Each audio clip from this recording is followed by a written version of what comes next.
Geico needs to change their ad campaign. Really? Why? Mr. Gecko got a bit old a while ago.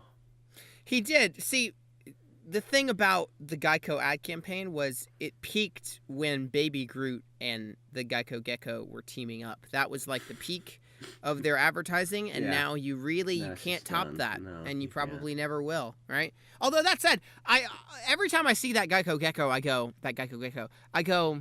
like, this is where we're at with commercials. Even like the effects on commercials are phenomenal. Only like for real you. though. Only you. But like really, like if you go back, commercials used to have terrible production value, especially even compared to movies of their time. But now like commercials even have incredible effects and cinematography sometimes and blah blah blah. Like definitely. What if we started another podcast where we talked about the cinematography in commercials? Wouldn't that be quite the deal? That'd be dope. You know, that really is something that goes underappreciated, though. Now that I think about it, like, there are no video essays or YouTube channels or anything dedicated to analyzing what makes a good commercial or what, the art behind certain commercials. Because obviously, like, maybe some of them are very lazy. Maybe I should start a trend. Some of them are very lazy. What are the best commercials, though? Some commercials are pretty well done. Yeah, for sure. I don't know. I was thinking that a few days ago. There was like some sort of commercial. I know there's been some really good ones. Yeah. Well, recently there was one that had some sort of. Well, and the same thing goes for music videos too. I was thinking that as well, because me and you have been watching this Galway Girl music video from Ed Sheeran, which is the best thing I've ever seen in my entire life. Saoirse Ronan is amazing. But like that was also making me think there's a real art to music videos that doesn't go appreciated all the time, as well as like lyric videos are also a thing now. Like pretty much every song from a musician has a lyric video, and usually they do the lyrics in some sort of like artsy graphic way, for sure. Yeah. And that's also kind of an underappreciated art. I don't know. It is.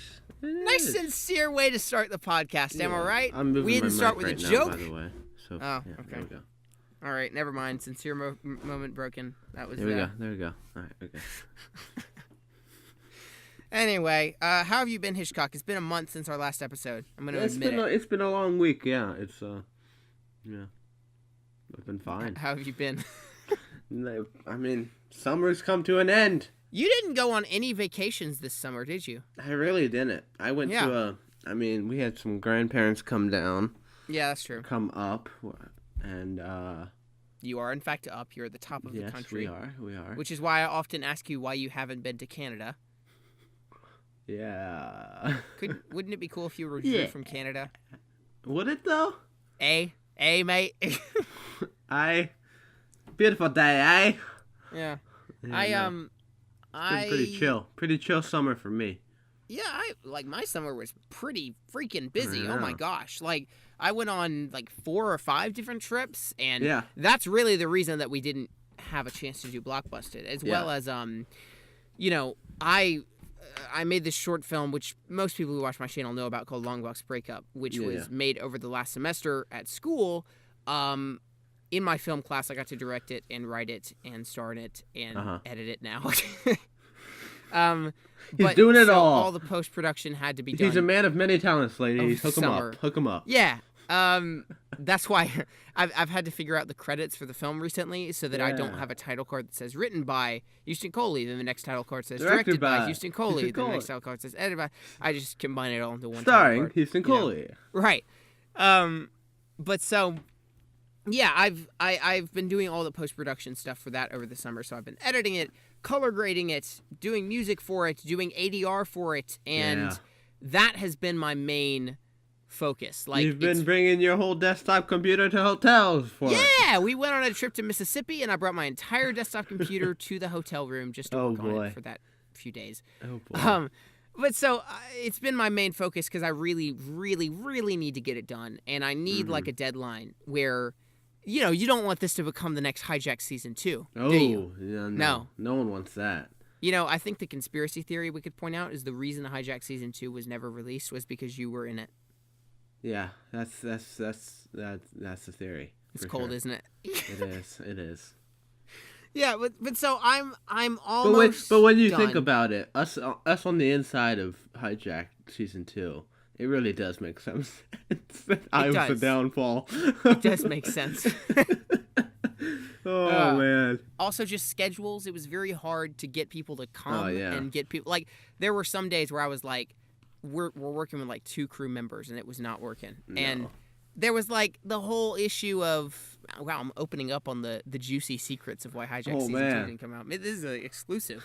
You heard it here first. But there was also there's some clickbait right there. Yeah, maybe that's the title of the episode, Hijack season 2 exclusive. But so the reason that this film was even made at all, the reason that Longbox has even gotten this far is because I made it in class, and so. Had a whole class helping him out. I had an entire class at my disposal, at my command, right? Yes. Everyone voted on me to be the director. Everyone voted on my script to do it. So it really was helpful because they had to come. and then you had your teacher, right, who was... my teacher, Matthew, who was great. Yeah, just to add on top. Have a bolt there, you know? And he was... Right, sure. Exactly. You always need the authority, especially at this age. Yeah. You need the authority of an adult who will be like... If you don't come to this shoot, I'm going to beat you. Oh, amazing. But so now I'm hoping that maybe because I know totally sounds people, like something your teacher would say. He would say that, yeah. But so he would definitely say that, now that I think about it. For those who don't know, Drew came to school with me one time when he visited. Yeah. But so hopefully now I know some people who would be willing to come to other short films that I make outside of class now. But it's been good because I feel a responsibility to finish it because I've got an entire class who helped me with it, right? They're waiting for it, man. They're waiting. Also, I think it's going to be really good, so I'm excited. You know, with Hijack, it's not like we had an entire YouTube channel waiting for it. You know, it's no big deal, no big deal. No, nothing of that sort. It's not like I still get messages to this day of people asking what happened to Hijack season 2. Oh. No sirree. Don't get any of those. You've scarred some people bad. I really have. You know, more Hijacked exclusives. I have really been shocked at the level of response and praise that Hijacked got the season 1. Yeah. Because it's not very good. Yeah, I went back recently and we watched some of it. I'm like, this was a thing. I mean, like, it was the best I could do at the time at 14 years old, and it was a lot of fun. It was one of the funnest times I've had making a thing on my channel. That's cool.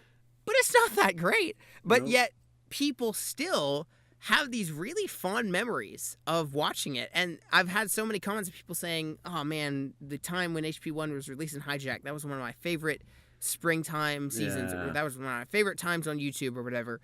And I've just been like, oh, I made someone's childhood, you know, because I get that. They for sure. It's like they not grew up, but like they, you know, experienced a 2-month span of watching each episode week by week. Yeah, and I think that's fun. I think that does something to you, like for watching sure. things week by week and having cliffhangers and whatever and waiting to see what's next. For sure. So I'm shocked that people liked it, but I'm glad that they liked it, and I'm glad that they have these fond memories of it. That's cool, man. So it's real dope. Yeah. But anyway, enough about me. Yes. No, believe me, there's going to be more about me at some point. There's going to be at some point or another. I'm just here for the side comments, people. You are. You're the Mason of the show. What should we... So we should probably get into stuff. What should we do this What should we... Not even what should we do, just what should we? There has been a month's worth of news in terms of movies, terms of there was an eclipse, in terms of there were Nazis who all got together and rallied in a town. That was a thing. Oh, yeah, I remember real that. fun times there. So we really have a lot to catch up on, and we're not going to talk about Nazis this episode. We're just going to talk about movies. Oh, we will. You will, at least. You're right. I probably will eventually. You know, speaking of that, man, there's so much to catch viewers up on. Jonathan, a.k.a. Aubrey Studios 82, and I are planning on, if we have time, because both of us have been messaging each other for the past several weeks going, hey, do you want to try to figure out when we could do this? And both of us at each time go, yeah, sometime soon. We're both real busy right now, but we'll figure it out. But we're hoping to start some sort of political podcast, and we're thinking about calling it Politifeud. Yeah. And basically it would be where he and I, who we have very similar worldviews on lots of stuff, but also very different worldviews on some things. Sure. Just talk about politics from a teenager, we know nothing perspective.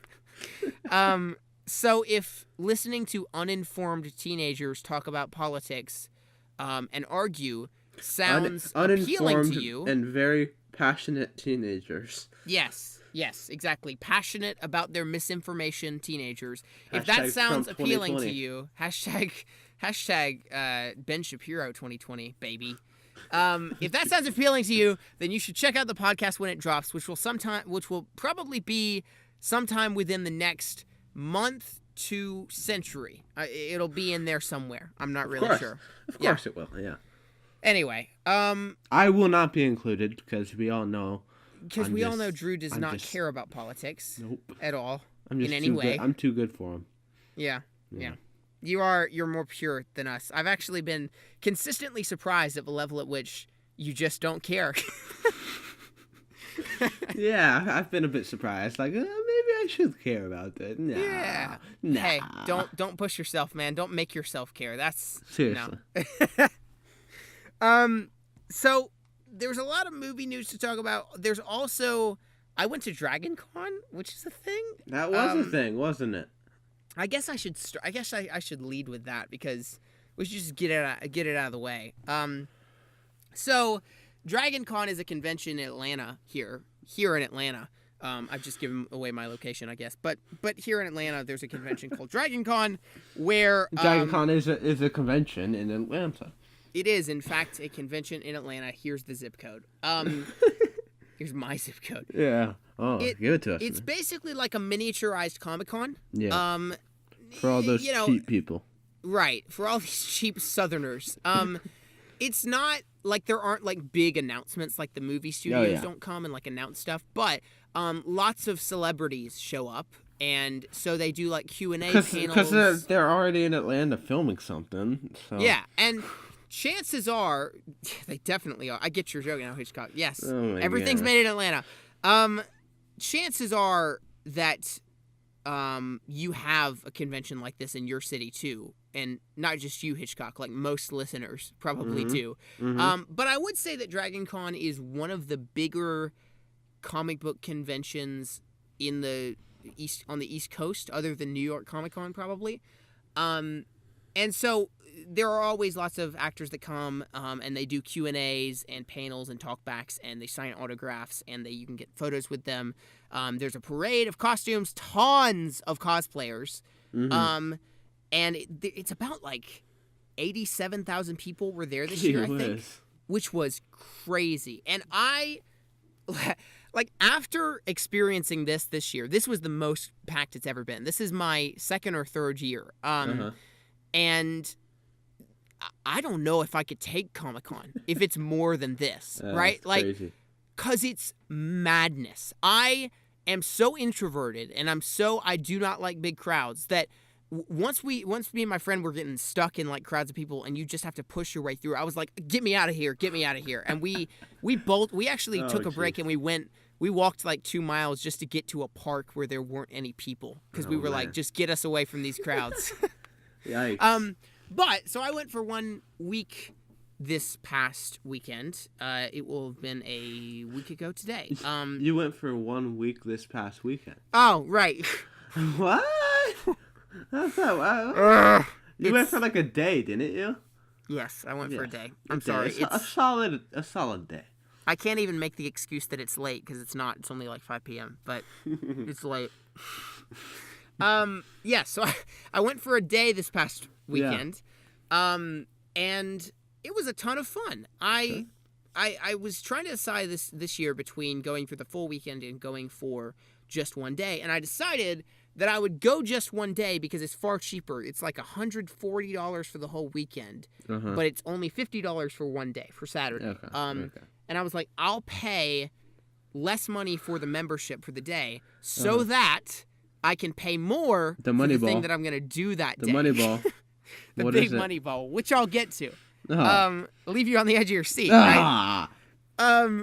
But so we had a ton of fun. We went. There's tons of like vendors and there's a whole exhibition hall, like 4 floors of different vendors and sellers and comic book artists and stuff that sell different things.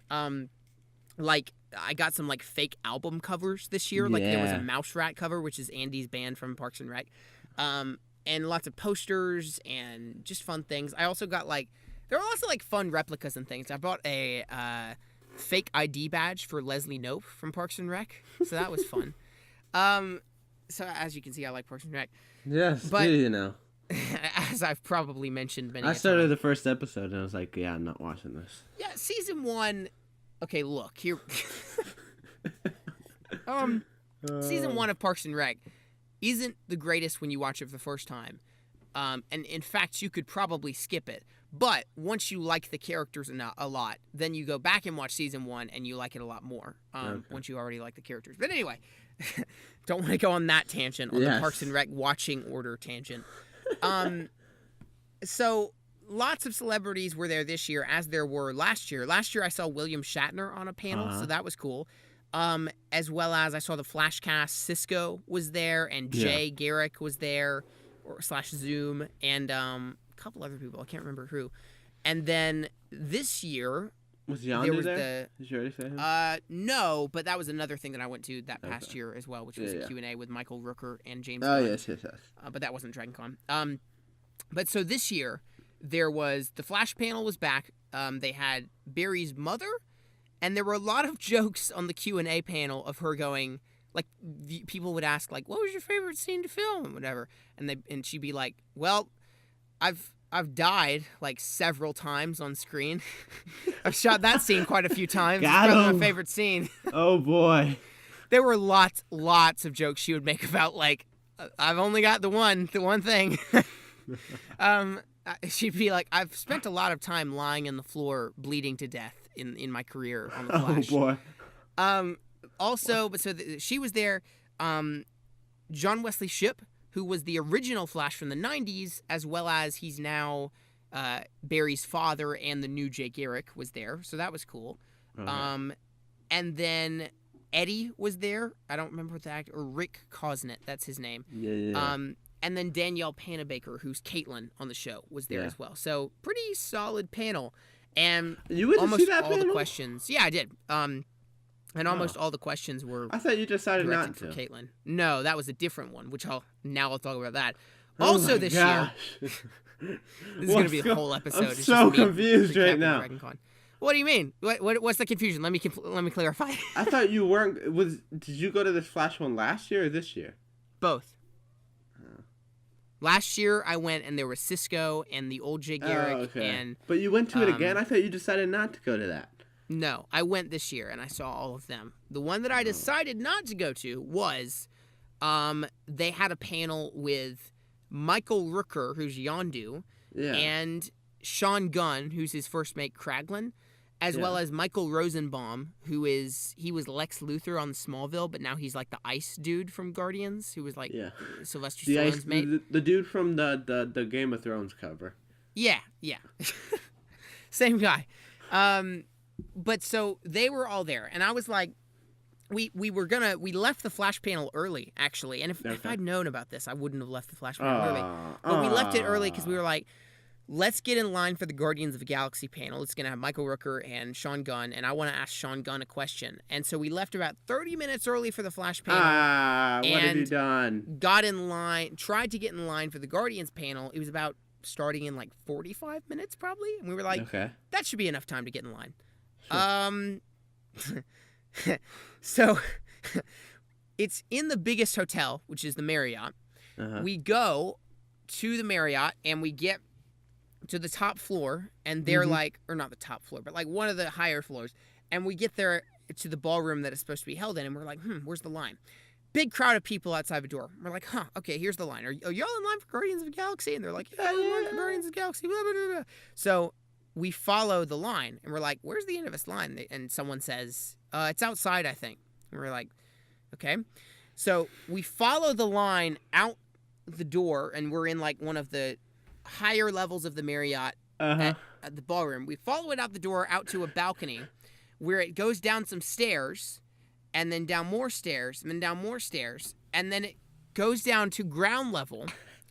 Then the line curves around the entire building. We round a corner, and it's going around. It's all the way down the block, and we're like, whoa, that was a lot. So we decided to follow, and we're like, this can't keep going forever. No, it keeps going forever. We rounded like 4 corners, which is coincidentally a building. 4 corners. Oh yeah, good to know. I'm glad you know your shape. The line was just massive, and I could not believe it. I was like, I did not expect this line to be so huge, because I had seen that Q&A with Michael Rooker and James Gunn, the director of Guardians, one time. That was at an indie theater a few years back. And that wasn't like a gigantic crowd. It was big, but it wasn't gigantic. So I was like, it'll probably be about the same as that. Yeah. But I guess Yondu being a bigger character in Guardians and Guardians coming out so recently, it was just humongous. That's insane. I could not believe my eyes. So we skipped that. And that was the moment where we were like, get us out of this crowd of people. Let's go to a park. Okay. Jeez. But so that was the one that we didn't go to. We also didn't go to Matt Smith, the 11th Doctor was there, and didn't go to that either. But so we really only went to the one panel, which was the Flash panel. And then we did a lot of like browsing around the vendors' halls, and we went to the autograph hall where you can actually see the actors signing autographs, not on panels. Cool. But you have to pay for the autograph. So everything costs money. Although I think some of them donated to charity. I don't know. Sure. But so anyway, here I'm finally gonna get to the main event. The main event, and then we can move on, because I don't want to talk about my DragonCon experience. I think the listeners are tired already. Yeah, I really think they are. So the main event, the main big thing that was the reason I went to DragonCon this year, was the guest that was going to be there, who was Stan Lee. Yes. Stan Lee was there. Go. And I was Lee like, the man. I wasn't even planning to go this year, actually. Yeah. And so my dad actually, every year DragonCon sends me like a little book in the mail that's like, here's the guests for this year. Be sure to come. Cool. And so I got that in the mail, and I tossed it aside because I was like, I don't think I have the money to go this year. I don't really care so much going this year because I'd have to find a friend to go. It's just too much of a hassle. Then my dad hands me the book, and he's like, check it out. And I was like, I don't think I'm going, but I'll take a glance. I open the page, and there I see Stan Lee's name. He's going to be there. There you go. And it also says it's going to be his last DragonCon convention. Oh, shoot. So I was like, oh, okay, I'm going now. That's as simple as that. I'm going. Split-second decision. And that was why I said that I only went the one day, but I paid a lot of money for the one thing you did. that I wanted to do. Yeah, you did. I got, for $120, a photo with Stan Lee. So that was Stan, the coolest thing. The man, the myth, the legend. I was so nervous. Oh, my gosh. He was so nervous. He was freaking out. He called me a few days before. He's like, dude, I'm getting sick. What if I go get my picture and I'm sick? What if he dies? And I get Stan Lee sick and he dies because I was sick. Yeah. I couldn't. And also, I was like the entire way through, because there was a big line. I was like waiting in line, and I was like, what am I going to do to pose? Should I do the Spider-Man symbol where the web slinging thing? Yeah. Should I just smile? Should I cross my arms? Should I put them in my pockets? Blah, blah, blah. Should I put my arm around him, Right. Some people do that. And also, like, Stan is sitting on a stool, and you're standing, so it might look slightly awkward. Yeah. But so finally, the group gets through. And I also wasn't sure how, like, long I would have for the photo. Yeah. Yeah. Me being the optimist that I was like, I'll probably get to shake his hand and tell him something, and he'll say something to me, and then we'll be like, hey, thanks for the photo. See you later, buddy, best friend. Buddy, my man. No, it was not like that at all. The group, the photo group, they had them in, like, different time slots. So, like, there was one at 11 a.m. and one at 4 p.m., and I was in the 4 p.m. one. And so the group was huge. It was like probably a couple hundred people. And so they just they had a person at the camera. You're waiting in line. The line's going fast. They scan your thing. You put your bags on a shelf to take the photo if you need to put something down. You walk up and you're in line. Then you get ushered and you stand next to Stan Lee, maybe say something very brief to him, and then that's it. Like, it was just bang, bang, boom. Bang, bang, bang. Jeez, oh, my gosh. So I was, like, mortified, but nervous, but excited, but breathtaking. Breathtaking? Oh, is that man. a word? Breathtaking, it is. Breathless. Is it?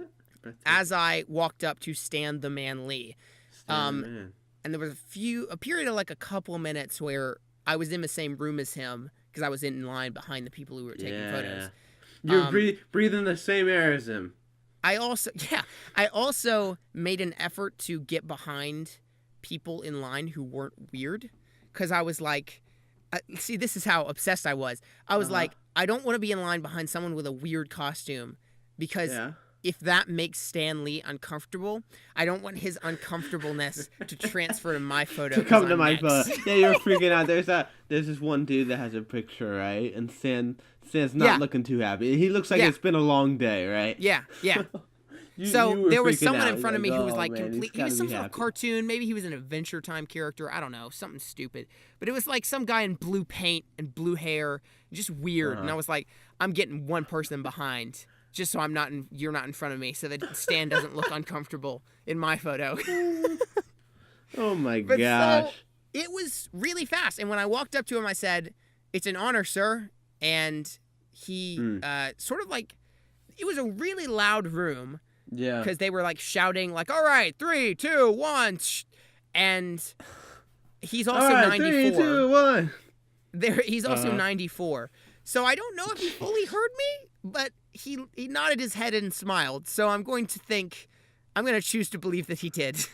Yes. And then they took the photo super fast, and then I walked off, and I said thank you. And there you go. They had the photo printed out in a few seconds. And $120 right there. $120. But you know what, Hitchcock? You know what? Yes. Worth it. It was freaking worth it. I bet it was. Because now I have a photo with the creator of Marvel Comics. It turned out pretty well, which I was surprised by. I thought I was going to look terrible in it. You just looking pretty dope. Oh, yeah, I'm wearing our shirt. That's the other thing I should have noted. I'm wearing the Blockbusted shirt, yes, beautiful. Which has your face on it, incidentally. So that means that you, by proximity, have a photo with Stan Lee as well. I do. But so the photo turned out nice. But so now I have a photo with Stan Lee that I can show my kids someday. I have a photo with the guy who created Spider-Man. And when he dies, I can post it on Instagram and say R.I.P. Stan Lee. No, wow, that's why you did it, guys. That was the whole reason. Just for those Instagram. Oh that was my worst fear, though. Was what if he dies in my photo and I get blamed for Stan Lee's death? Wouldn't that be terrible? Oh my gosh. I'm sure everyone has that fear. You're so worried. Oh my word. I was so worried. I would have just been like, what's up, dude? Let's take this picture. I was also worried that, like, I would say something to offend him or something would blurt out. And he'd be like, really thought this through. Oh my gosh. And, like, there was also, I was like, maybe I should say something to make him laugh so he looks happy in my photo, which I didn't really have time to do because he couldn't even hear me that much. And also, I was like, his wife died a few months ago. What if he's still sad about that? What if he looks real sad? No, he wasn't sad. He was real happy. In fact, he was in the parade in the morning as well, so I got to see him twice in that day. Yeah. But he was riding on a car with someone dressed like Gwen and someone dressed like Mary Jane. Ladies' man. Yeah, ladies' man. And he was doing the Spider-Man web-slinging thing and just doing it all over the place. And he looked very energetic, so that was fun. He's very spry for a 94-year-old. Mm-hmm. Crazy. Well, as my friend David Scott said, if you can blink, you're spry for a 94-year-old. Wow, that's insane. Classic. That's insane. Yeah, but yeah, he's like, whew. I could tell that he was old, you know. Oh yeah, for sure. He probably is more senile than he lets on. Yeah. Like I get the feeling that he puts on like a persona in person that's like, yeah, I'm Stan Lee. That would be interesting at home, to see. he probably struggles with hearing loss and things like that, you know. But still, what a guy! Like, 94, still working, still making cameos, still coming up with ideas, still being energetic. He hasn't, like, retired, and he hasn't said, I'm just going to give up and be old.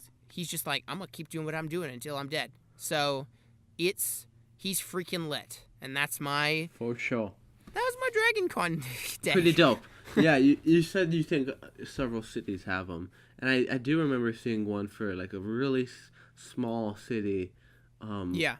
Like 2 hours north of my house. I mean, not all cities have a DragonCon. That's just Atlanta. But I pretty think much every city has some sort of comic book convention. convention. I want to say it was called DragonCon or Comic Con, like the Bellingham DragonCon or something like that. Huh. And I'm like, oh, this is interesting. And who I wonder who's gonna show up. It's just a bunch of dudes who wrote some comic books. Wrote some comic books, did some artwork, here and there. There are several lesser conventions here in Atlanta. There's one called MomoCon. Oh, wow. And it's like anime. It's like all anime characters or whatever. And I'm like, I'm never going to that. Why would do not like anime? Like, come on. Right. There's enough anime at DragonCon as it is. I bet. But yeah, I made a bet at the beginning of the day. I was like, I wonder how much you put down? I'll see of... I just made it mentally. A mental bet. Oh, come on, man. It's not a bet if you don't put some down. I wonder how many Yondu Mary Poppins combination costumes I'll see. Yeah. And sure enough, I saw like 10 or 12 of them. Jeez. Good amount. But also, there's a basic rule I've developed as far as... He's slowly developing his own law. So when he comes into power, he'll just be able to rule all of you. Yeah. Yeah, this will be a proclamation. The basic rule of DragonCon, of conventions in general that I found, is that if you see someone wearing a costume and you sort of recognize what it is, like you're like, that looks kind of like this thing that I know, then it's probably the thing that you know. It's just they put some sort of weird twist on it. Okay, so I was there and I saw one that looked like the Tin Man, and I was like, that looks just like the Tin Man from Wizard of Oz, but it's like all thorny and like brambles and like he's got like sharp weapons and stuff. And I was like, huh. And turned out it was like some sort of steampunk Tin Man or something. Nice. So I dig it. That's what it is. Real cool. But yeah. So that was my DragonCon experience. I have now dominated this entire episode. Yeah, well done. Well done. Throwing me under the shade. I know. I'll have to put time codes in so that people can see past my ramblings. So there's a lot of movie news to cover, I think. Yes, there is. Is there? I don't know. I've just been here. Biggest piece of news to kind of analyze is this. Whew, I need to take a deep breath. So J.J. Abrams did The Force Awakens. Did he? Rian Johnson did The Last Jedi. He is? And Colin Trevorrow, who also directed Jurassic World and recently directed the Book of critically Henry. Panned and box office made no money movie, The Book of Henry. Yeah. He was supposed to direct Star Wars Episode 9. Yeah. Week, but then they all saw like, oh man, this man's not that great. They did see. They saw that Jurassic World is fun but not great. Yeah. And they also saw that Book of Henry was a massive flop and failure. So Colin Trevorrow has been let go. Well, he has exited the project, I should say. He technically exited the project, but it's very clear that Disney got rid of him because they want to find a different director for Episode 9. That must suck. Like being told, dude, you're gonna direct the next Star Wars movie, right? Star Wars, right? Yeah. You grew up with this thing, and now you get to direct it. Wait, no, you're not fit. Bye. Yeah. Like that would really ruin your day. Yeah. That would ruin your day. Gee and whiz. Even worse would be the fact that most people on social media are glad that you're gone. Know, right? It sucks. Oh, it's gotta man. suck. Now Gotta that feel said, for him. I'm glad that he's gone. Oh no. No, yeah, he seems like a super cool guy. Hey, I saw man, an interview with him. anyone can Chris do Stedman anything. one time. Come on. Yeah. Any director can have their moment. But I am glad that they're replacing him with someone else. And so I figured we should talk about who the best director to helm Episode 9 would be, because everyone's talking about it, so we probably should too. Who would be the best director? Well, I have a few ideas. Chazelle. Oh no. No? No Damien? I don't know if I want to. Michael Bay. Michael Bay. See, if Damien Chazelle made Star Wars Episode 9, it would be about Rey being a struggling jazz musician and finding out that she can't balance her career with her dreams. Yeah. She can't be a Jedi and a trombone player at the same time. You can't be a Jedi and a trombone player at the same time. That's just a lesson in life. You can't be a Jedi and a trombone player at the same time. She'd break some hearts, you know. Yeah. Then she'd have her moment in the sun. She'd probably beat Kylo Ren with her trombone or something. Get out of my face. Do you have any actual suggestions? What do you think? I dig Edgar Wright. Very true. Although that's not like I would love to see another artistic take on Star Wars, you know? Not just the bland summer blockbuster, you know? It would be very, very cool to have a very different artistic take on, you know? Like Rogue One, but good. Yeah, exactly. Yeah. Well, even more so with, like, I mean, Rogue One has some aspects with, like good cinematography and edits and all that, but, like, even more, taking it beyond Rogue One, you know? Yeah. I think if Edgar Wright was to do a Star Wars movie, it would probably need to be one of the spin-offs. Oh, yeah, for sure. Because he's just so vastly unique and vastly different that he really... It would be jarring to see an Edgar Wright movie after the two J.J. Abrams and Rian Johnson ones. Especially since J.J. Abrams made Force Awakens. And Force Awakens is great. We love Force Awakens. But it is very much a standard popcorn fare... Definitely. Mainstream movie. There's not much that's like niche about it. It appeals to everyone. And it's sad to say, but I think Disney has had a track record of crushing visionary directors. Crushing art. You're right.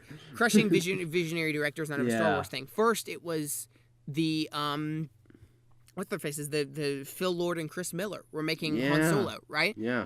And they were you're getting too technical on us. Get out of here. They were let go. Right. You're getting too unique for Star Wars. Exactly. Basically, the general consensus is that they were doing something very unique and very funny and different, but Disney wasn't having it. They were like, we have a specific template for our Star Wars movies, and we're going to hold to that template, which... Yeah, it sucks.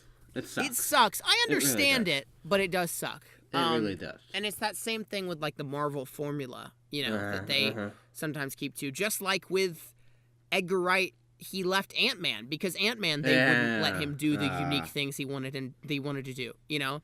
So, first of all, I don't even know if Edgar Wright would do it because he'd be like, I'm not conforming to your stupid formulas. You know, he'd want to make his own thing. But also, I don't know if I really think Disney wants people who are just going to do what they want them to do, which is sad. Which is just make a summer blockbuster that the kids will love, that the parents will love, you know, have a good time, you know.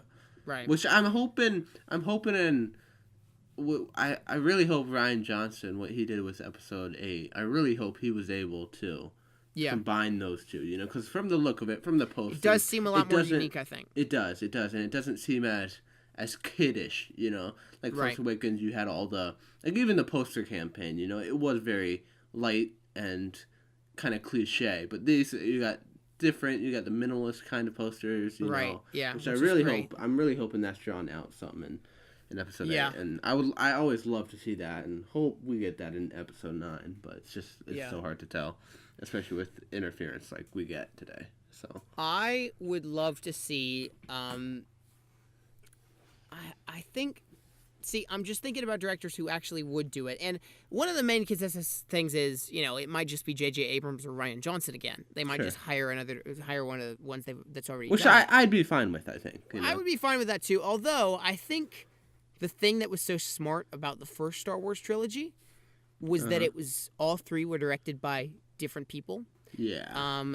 And I was hoping it was going to be the same way here, and I hope it still is, because that's just a really unique way of doing things, and I think it brings new life to every film. You think of like settling in. what was it?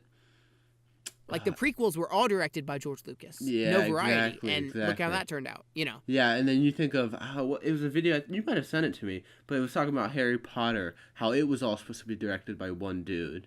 But then they decided not to, and I mean, look what you got now, you know.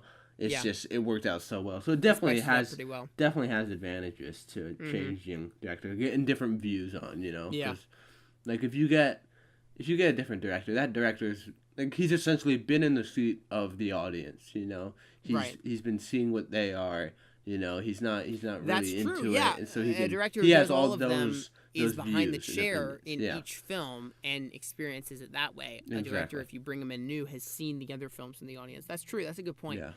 Some of my director suggestions would be, I think Brad Bird would be a cool choice.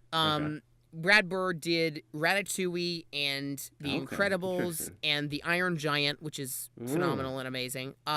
He also did Tomorrowland, and that would be interesting for sure. He did Mission Impossible 4, which is, in my opinion, the best Mission Impossible, Ghost Protocol. That's the one where he climbs the building. It's real cool, man. Beautiful. He actually was asked to direct The Force Awakens.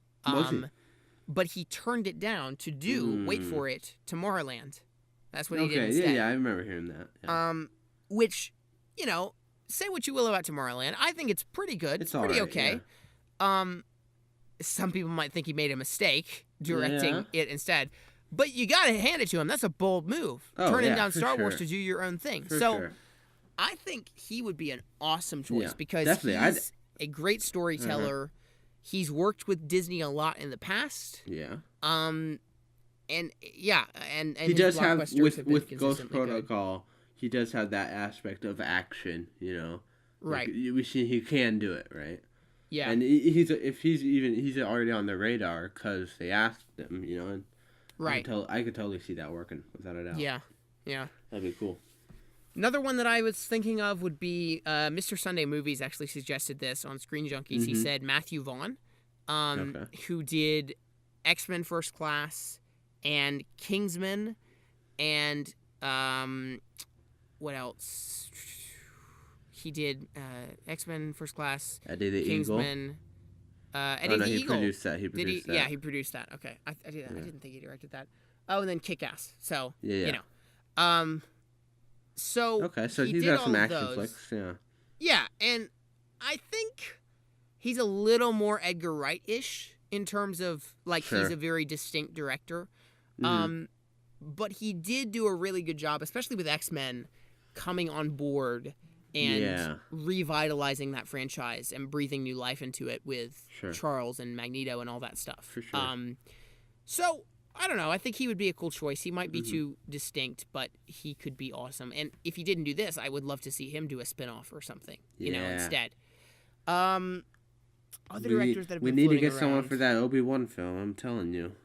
Oh, imagine a Matthew Vaughn Obi-Wan film. That'd be cool. Or imagine a George Miller Obi-Wan film, who I was going to suggest for episode 9 next, actually. Okay. George Miller did Mad Max Fury Road. Yeah. And the original Mad Max. Dude, he'd be perfect for like a dark he or didn't do gritty. Mad Max. Yeah. For a dark, gritty Obi-Wan film. Dude. You know? I mean, George Miller created what I think is one of the greatest action movies of this century so far. Mad Max Fury Road is a masterpiece. I have no doubt in saying that. Just in terms of the cinematography and the blocking and the stunts and the visual effects versus the practical effects, everything is perfect. And so I would love to see him do episode 9. Now, would he do it? I don't know. He seems like a guy who's very picky and choosy with his choices, but I would love to see him be asked. I haven't seen Mad Max. Right. Which I need to, but I feel like it does. I don't know if he would be a good fit. He doesn't, like, with episode 9, it's such a big movie, you know? Right. Like, it's really hard to see any of these, you know, directors who've directed amazing movies that aren't just, they're not box office blow-ups, you know? So it's really hard. I mean, I guess Mad Max was in a way. But yeah, Mad Max did well. But... Yeah, but, like, just they have their own vision, like you were saying. You know, they're doing their own thing. It's hard to see them come in under a studio's wing and just direct their movie. You know, I see George Miller, like him directing an Obi-Wan film. Like I see that much more. And he'd probably plausible be a better fit for an Obi-Wan film. Definitely. I love the only reason people are saying that though is because Obi-Wan would be set in the sand in the desert, and Mad Max was set in the sand in the desert. Yeah. Oh boy. Yeah, I think he would be an interesting choice to say the least. Sure. What do you think about Steven Spielberg? Because that's a name that's floating around. No, I don't dig it. I don't think so either. I don't dig it. He's done his own things. You know, he's got Jurassic Park. He's got E.T. You know, he's got he did Indiana Jones, right? He also said that he wouldn't direct a Star Wars movie. Yeah, he's good friends with George Lucas, right? Right. Yeah. Yeah, I don't see him coming in and taking over his thing. Not at all. That's true. What if Lucas gets pissed off? I don't see that happening. Yeah, I'm more just against it from the side of I think Spielberg's lost his touch recently. Spielberg, like, don't get me wrong, he was and to some degree still is a masterful director and one of the greatest directors of all time. Saving Private Ryan, E.T., Jurassic Park, every Spielberg movie from the 80s, just phenomenal. Yeah. But recently, Bridge of Spies is good. It's not great in any way. BFG, I didn't think was good at all. Yeah. I don't think Ready Player One looks very good. Sorry. No. Gotta read the freaking book, man. Come on. Yeah. I mean, Kingdom of the Crystal Skull. And then Kingdom of the Crystal Skull, obviously, which was terrible. Yeah. Lincoln's fine. I didn't see that, but yeah, he's definitely. I feel like he's also touched a little, just a little bit. But so I don't know. He's done some amazing stuff, you know. The reason that Spielberg would work, and the reason that Disney might ask him, I think he might do it if he was asked. But I think maybe. I don't even think he would. The reason Disney would ask him would be that he would be good at just giving them what they want him to make. Exactly. Spielberg is a masterful director, but he's also a very vanilla one. And he's good at making, you know, the safe for the whole family, you know, I didn't even name Indiana Jones. I did. Yeah. Yeah. Of course you weren't listening to me, He would be good at making the mainstream Star Wars they want him to make. He's your good big summer blockbuster director, you know. Right. I mean, it almost guarantees you to make a solid film, you know. So I mean, in many ways, like J.J. Abrams is the new Steven Spielberg. Ooh, there we go. I don't want to say like he's as good as Steven Spielberg, but in terms of like he's got some great stuff. In terms of the purpose that Spielberg served at his time, J.J. Abrams is serving that similar purpose in that similar role. For sure. He's producing. He's directing his own stuff. I don't know. I could see Disney asking him, but I think if he were to do the film, it would turn out being the Return of the Jedi of the series, for lack of a better word, because it'd just be kind of bland and meh. I don't want these to follow the formula of the original three. So. Right. Yeah. Who else? Who else could we throw in there? Anyone else? Someone said Patty Jenkins. No. I don't think so. Nope. What Listen, about... I'm not against female directors. Just no, though. Just no. Yeah. Just no. She's also not good with effects in terms of doing practical. Yeah. I mean, she just shot the end battle of Wonder Woman as an entirely green screen.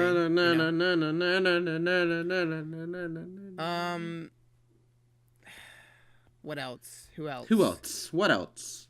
Who are some other like upcoming directors who have done good stuff? Yeah. Oh, Matt Reeves. Wouldn't Matt Reeves be interesting? Matt Reeves, that would be very interesting.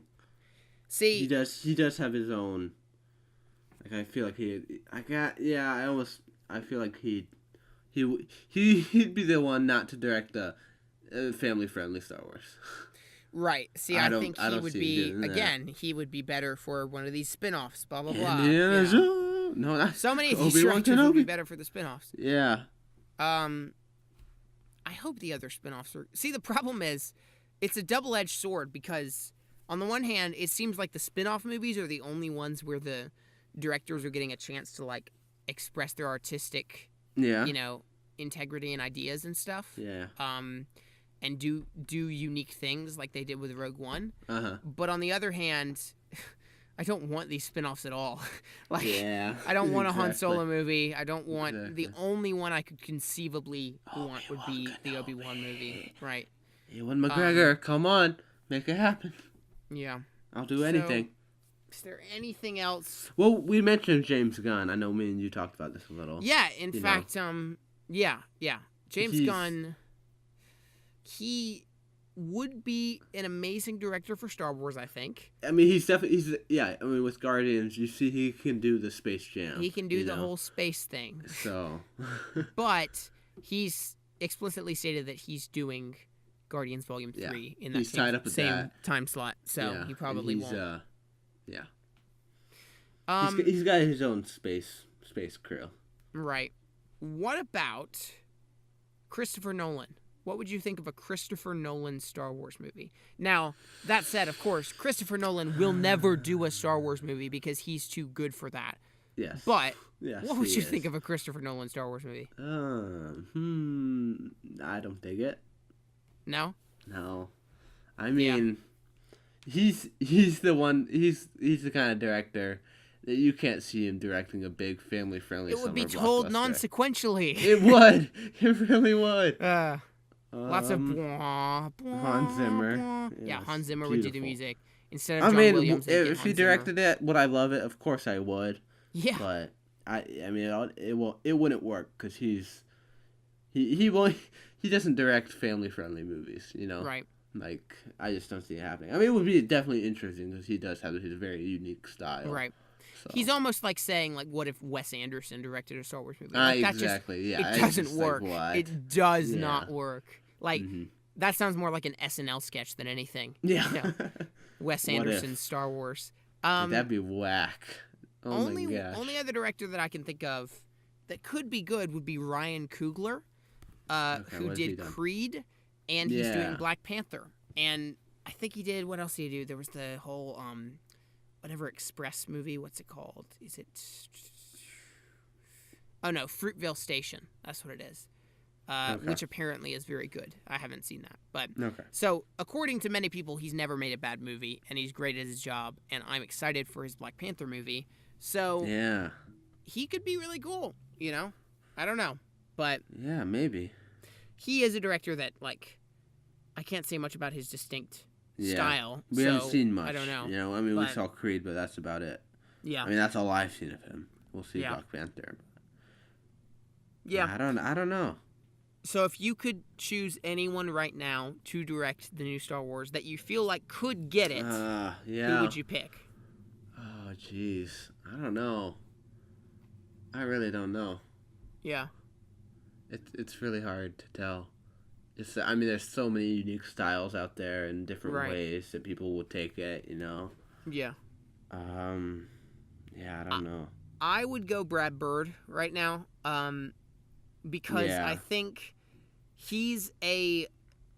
Yeah, I think I agree. He's a vanilla enough director for Disney. Like he's already in there. Like, he's already in there. He doesn't have too distinct of a style for Star Wars, right? Sure.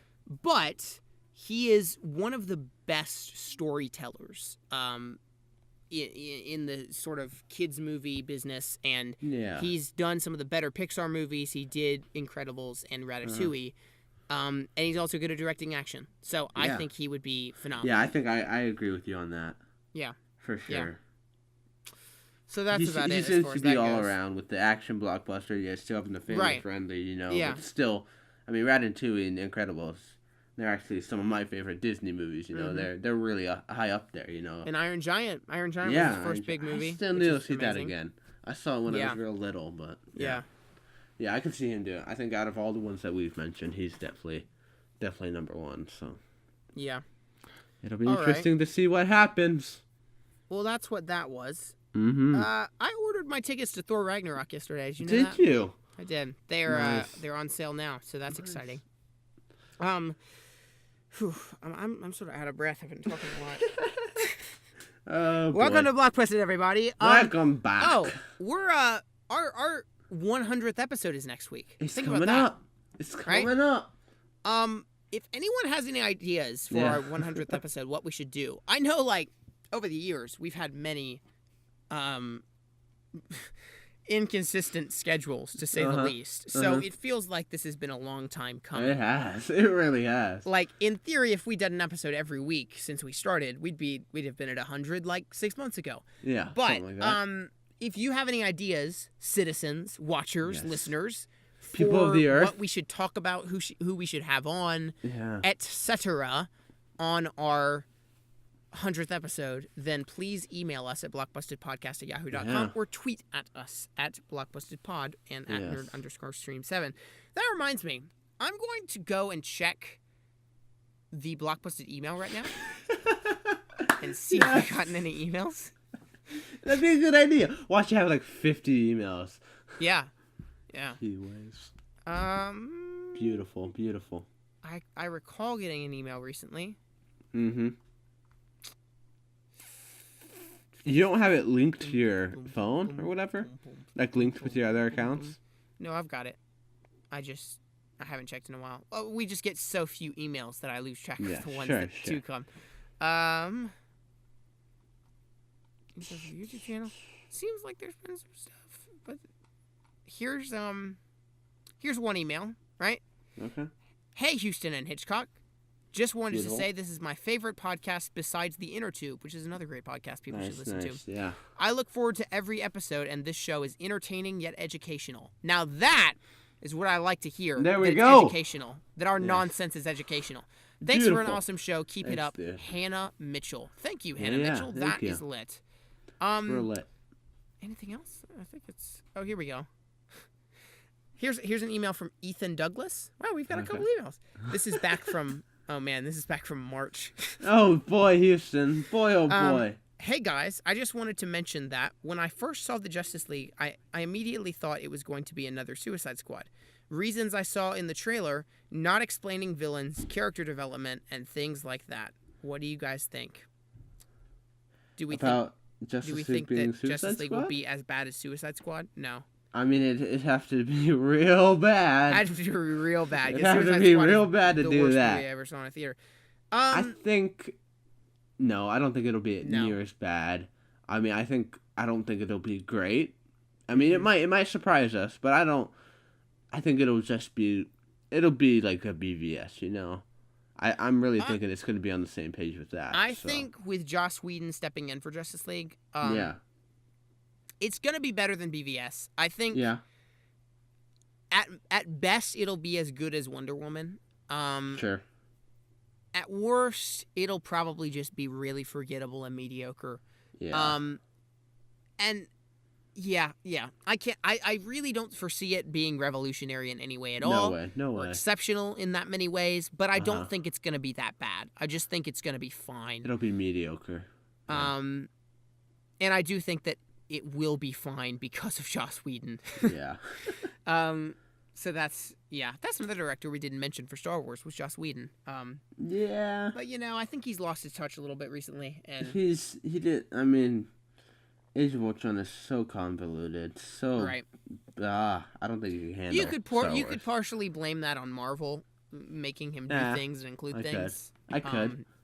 But it does say something about him that he doesn't work very well with a studio, and Disney might do the same thing with Star Wars. So exactly. I don't know. But yeah, so thanks people for emails. If you send us Sorry an email, for the late response. We might reply to it within the next 8 months if you send it. So cool, right? We'll have to see. Cool, right? Hannah Mitchell and Ethan Douglas got their time to shine in the sun, finally. Yeah. After so long. Oh, no. All right. Is there anything else we should talk about? Or should we get into, pick of the week or something? What do you think? Yeah, I think that's... I mean, we got a few new posters for Thor Ragnarok. I guess those look pretty gorgeous, don't they? Those are really great. We got a few... we got more posters for Stranger Things Season 2. Yeah. I'm going to have a Stranger Things Season 2 marathon. Yeah, it's going to be so good. Cannot wait. There was one bit of news that I saw on Comic Book Movie Today, which was talking about the order in which the events play out in Thor Ragnarok. Okay. Because I've been very confused. I don't know if you've been confused, but there's a lot of, just general confusion about when things happen and who is in it and all this stuff in terms of Thor Ragnarok. Because we know that Thor will be he'll team up with Doctor Strange at some point. Yeah. And Loki will be there as well. And he's looking for his father, Odin. That's when that happens. Yeah. And then... But then he...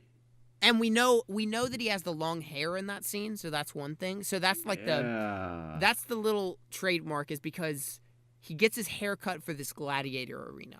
And we know that the gladiator arena happens after his hammer is broken and he's cast out of Asgard. So that's got to be after the whole Doctor Strange. Right. So the Doctor Strange thing has to come early on. But then unless the man's noticed, hair grows really quick. Unless it grows really quick. I mean, we do see his clothes materialize onto him. So the maybe he can materialize hair. Is that what you're implying? Yeah.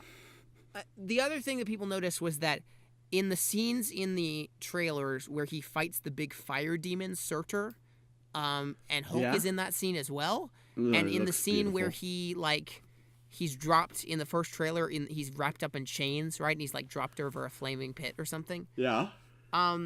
His hair is long in that scene. So that's led to speculation as to when it happens, because some people say it's at the very beginning of the movie. And that's like the Bondian sort of, we open on a big battle or something, or him at his low moment escaping something. But then he has to team up with Doctor Strange? I don't know. And then Hulk fights the fire demon at some point, so maybe they come back at the end? Surtur is his name. Right? Yeah.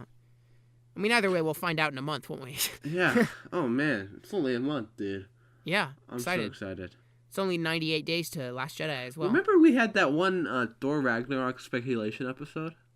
Yeah, we did. That was a fun episode. That was a good episode. I went back and I listened to some of our old episodes to see what we got right and wrong about different movies and stuff. That was fun. Oh, no.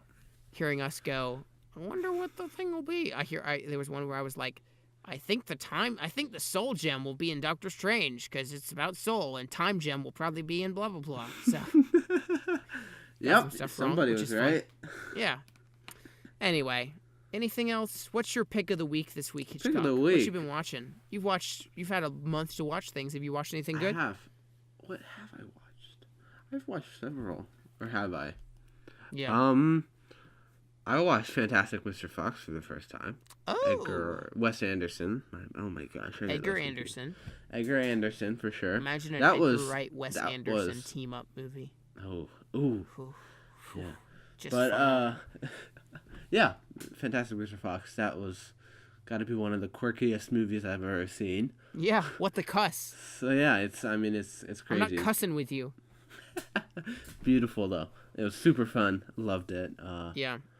I really haven't watched a whole lot of new stuff this I haven't had much time either because I've been editing this short film and everything. Yeah, I mean school's picking back up, you know. Right. I hate it. I saw, and you saw as well, Logan Lucky. Yeah, that's one other I saw. Yeah.